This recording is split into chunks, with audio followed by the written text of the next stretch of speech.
नमस्कार। आपका अखबार के इस अंक में आपका स्वागत है। मैं हूं प्रदीप सिंह।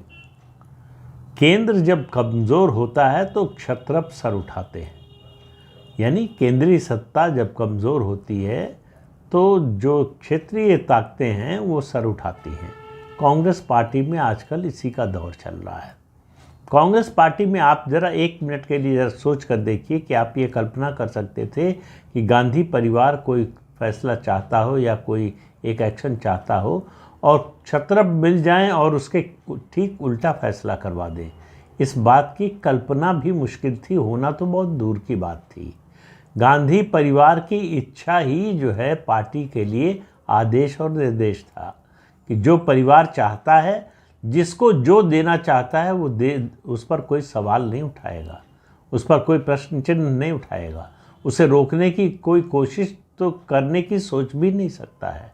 ऐसे में जब केंद्र कमज़ोर पड़ने लगे, यानी गांधी परिवार का रुक्का अब नहीं चलता, ये बात बार बार उभर कर सामने आ रही है। देखिए, जनतंत्र में किसी परिवार का या किसी नेता का रुक्का कैसे चलता है, उसका हुक्मनामा कैसे चलता है, उसका प्रभाव कैसे चलता है, बढ़ता है और प्रभावी होता है, वो एक ही ताकत होती है और वो होती है उसकी वोट दिलाने की क्षमता।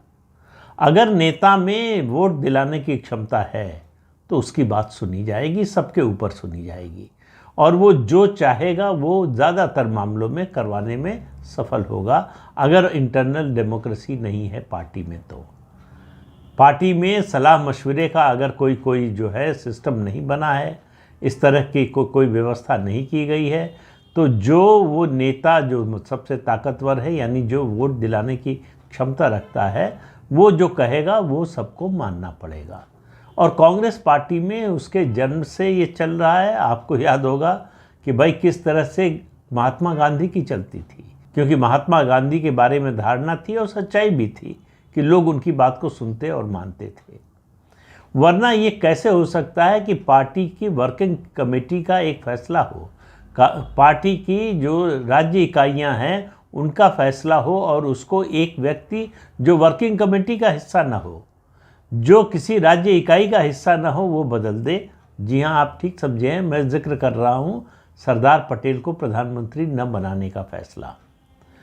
कांग्रेस की जितनी राज्य इकाइयाँ थीं उनमें से एक को छोड़कर सबने सर्वसम्मति से प्रस्ताव पास किया था सरदार पटेल को कांग्रेस अध्यक्ष चुना जाए, यानी अगला प्रधानमंत्री। ये 1946 की बात कर रहा हूँ, 1946 की, कि सरदार पटेल को प्रधानमंत्री चुना जाए।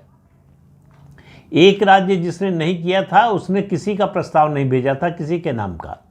किसी राज्य की इकाई ने जवाहरलाल नेहरू का नाम पार्टी के राष्ट्रीय अध्यक्ष यानी प्रधानमंत्री के लिए, जाहिर था कि जो राष्ट्रीय अध्यक्ष बनेगा वही प्रधानमंत्री बनेगा, इसलिए प्रधानमंत्री कह रहा हूँ, प्रधानमंत्री के लिए किसी ने नाम नहीं सुझाया था। महात्मा गांधी ने कांग्रेस वर्किंग कमेटी की बैठक बुलाई। उस बैठक में आचार्य कृपलानी से कहा कि प्रस्ताव बनाओ और लिख कर दो और इस पर जो है सरदार के दस्तखत कराओ। सरदार पटेल से कहा गया कि इस पर दस्तखत कर दीजिए कि मैं अपना नाम इस रेस से वापस ले रहा हूं, अध्यक्ष पद की दौड़ में मैं शामिल नहीं हूं, अध्यक्ष पद के दावेदारों में मैं नहीं हूं। सरदार पटेल ने महात्मा गांधी की तरफ देखा और महात्मा गांधी ने कहा कि दस्तखत कर दो। सरदार पटेल ने बिना कुछ बोले हुए दस्तखत कर दिया। ये सरदार पटेल की कमज़ोरी नहीं थी, ये महात्मा गांधी के प्रति उनका सम्मान था, जिसके कारण उन्होंने ये किया। किसी को विश्वास नहीं हुआ कि क्यों किया महात्मा गांधी ने, और क्यों किया उन्होंने ये कई बार बता चुका हूँ। तो जाहिर है कि वो नेहरू को प्रधानमंत्री के रूप में देखना चाहते थे, सरदार पटेल को नहीं देखना चाहते थे। और ब्रिटिश शासक जो उस समय लॉर्ड माउंटबेटन और दूसरे अधिकारी थे, वो सब भी सरदार पटेल की बजाय जवाहरलाल नेहरू को भारत के अगले प्रधानमंत्री के रूप में, यानी 1946 की बात कर रहा हूँ, ब्रिटिश रूल में ही प्रधानमंत्री के रूप में देखना चाहते थे और जवाहरलाल नेहरू प्रधानमंत्री बन गए। अब याद रखिए कि महात्मा गांधी की पार्टी में कोई हैसियत नहीं थी। हैसियत से मेरा मतलब कोई पद नहीं था। कांग्रेस वर्किंग कमेटी के साधारण सदस्य भी नहीं थे, लेकिन उनका फैसला सबको सुनना पड़ा, क्योंकि मालूम था कि कोई उनके फैसले के खिलाफ जाकर जन भावना को अपने पक्ष में नहीं रख सकता। ये सरदार पटेल अगर ऐसा करते तो क्या ऐसा होता? ये इसका जवाब तो हमें कभी मिलेगा नहीं। लेकिन एक उदाहरण है, एक व्यक्ति ने ऐसा किया, उनका नाम था नेताजी सुभाष चंद्र बोस। गांधी जी की मर्जी के बिना कांग्रेस अध्यक्ष का चुनाव लड़े। गांधी जी ने उसको प्रतिष्ठा का सवाल बना लिया। पट्टाभी सीतारमैया को उनके खिलाफ उम्मीदवार के रूप में उतारा और कहा कि सीतारमैया की हार मेरी हार होगी। इसे व्यक्तिगत प्रतिष्ठा का सवाल बना लिया। फिर भी कांग्रेस के लोगों ने नेताजी सुभाष चंद्र बोस को अध्यक्ष चुना। तो अगर आप खिलाफ खड़े होते हैं और सही मुद्दे पर खड़े हैं, अगर आपकी नीयत पर लोगों को भरोसा है, तो इस तरह का फैसला आता है।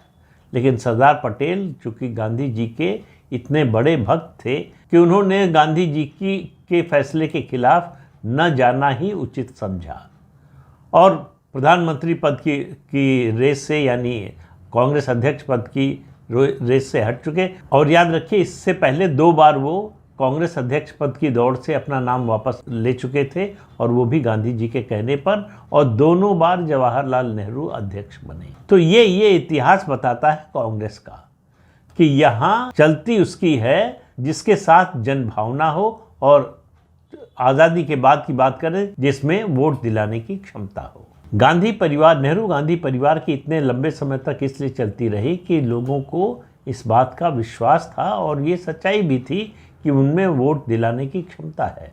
उनके कहने पर वोट पड़ता है। वो जिधर कहेंगे कांग्रेस के समर्थक उधर ही वोट देंगे।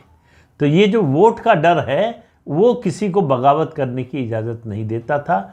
जिनमें ताकत थी, जिनके पास जनाधार था, उन्होंने बगावत की, और उसका सबसे बड़ा उदाहरण है ममता बनर्जी।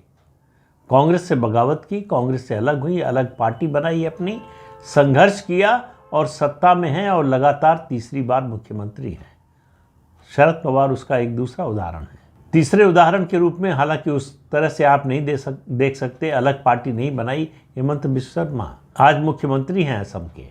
इस तरह से कांग्रेस के जो जनाधार वाले नेता थे, उन्होंने कांग्रेस छोड़ी और अपना आधार खड़ा किया।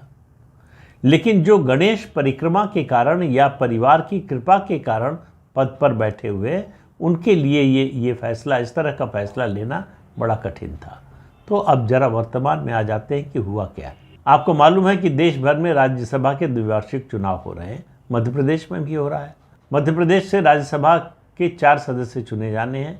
जो विधानसभा में पार्टियों की संख्या है उसके आधार पर भाजपा के 3 सदस्य चुने जाएंगे, कांग्रेस का 1 सदस्य।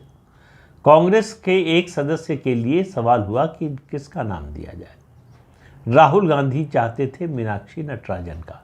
मीनाक्षी नटराजन उनकी सहायक रह चुकी हैं। 2009 में मध्य प्रदेश के मंदसौर से वो लोकसभा की सदस्य रह चुकी हैं, और राहुल गांधी की जो कोटरी है उसकी सदस्य रह चुकी हैं।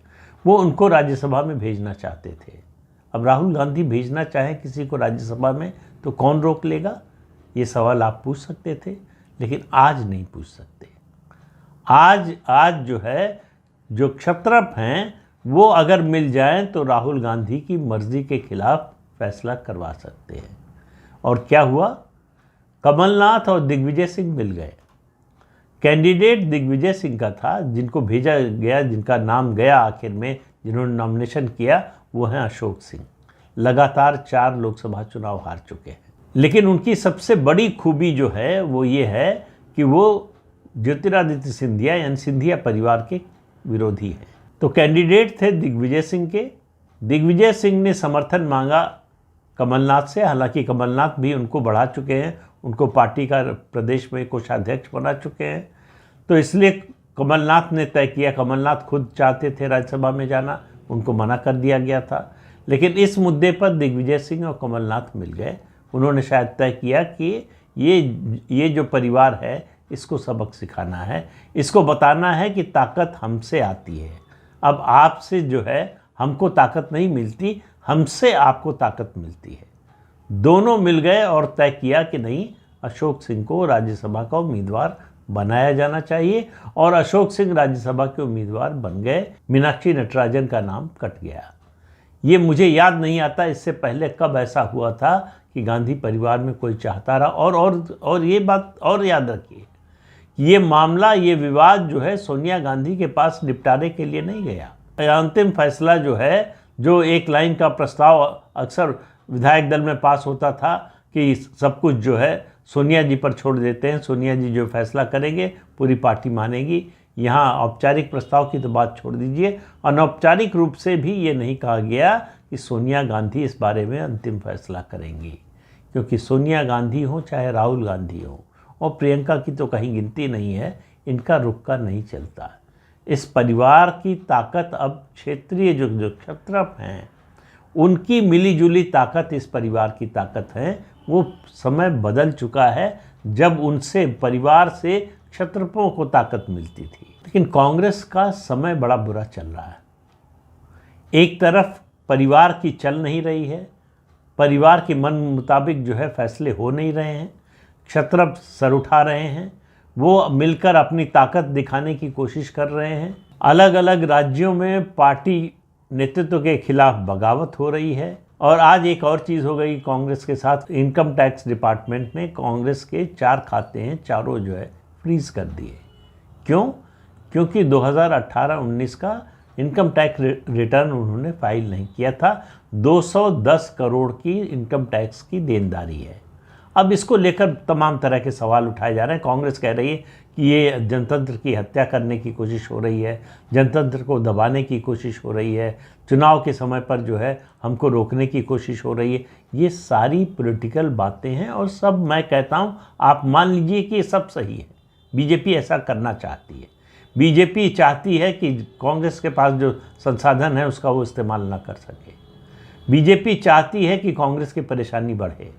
बीजेपी चाहती है कि कांग्रेस को परेशान किया जाए। ये सब बातें मान लीजिए, लेकिन एक सवाल का जवाब मुझे कोई दे कि कांग्रेस से किसने कहा कि वो इनकम टैक्स अदा न करे? कांग्रेस को किसने ये भरोसा दिलाया, किसने ये विश्वास दिलाया कि उस पर कानून देश का लागू नहीं होता? हम आप अगर इनकम टैक्स न भरें तो हमारे पास भी नोटिस आता है, उसके बाद आगे की कार्रवाई होती है।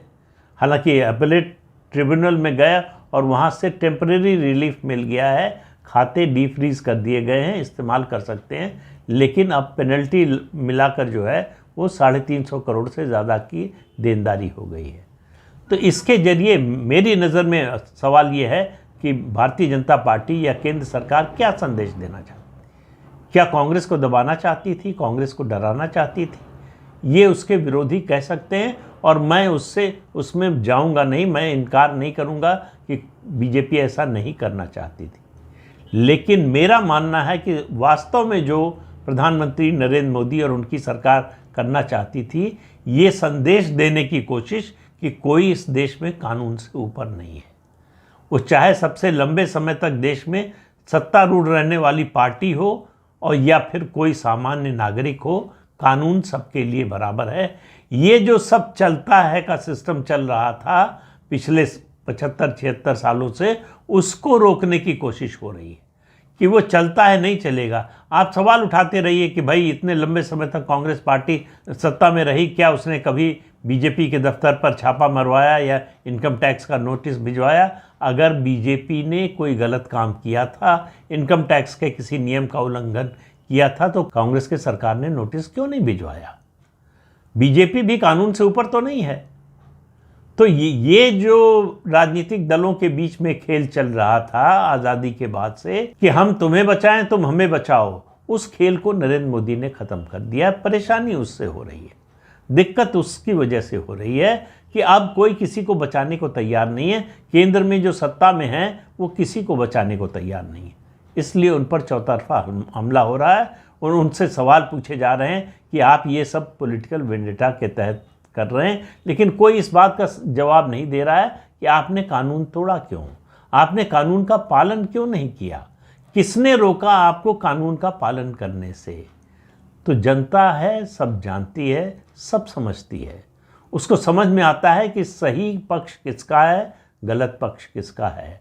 इसलिए इस तरह के आरोपों का कोई असर न पहले हो रहा था पिछले 10 साल से, न अब होने वाला है। तो कांग्रेस की मुश्किलें आने वाले दिनों में और बढ़ने वाली हैं। इस अंक में इतना ही। अगले अंक में फिर मिलेंगे किसी नए मुद्दे के साथ। तब तक के लिए अनुमति दीजिए। आपसे अनुरोध है कि ये चैनल देखिए, शेयर कीजिए, लाइक कीजिए और सब्सक्राइब ज़रूर कीजिए। नमस्कार।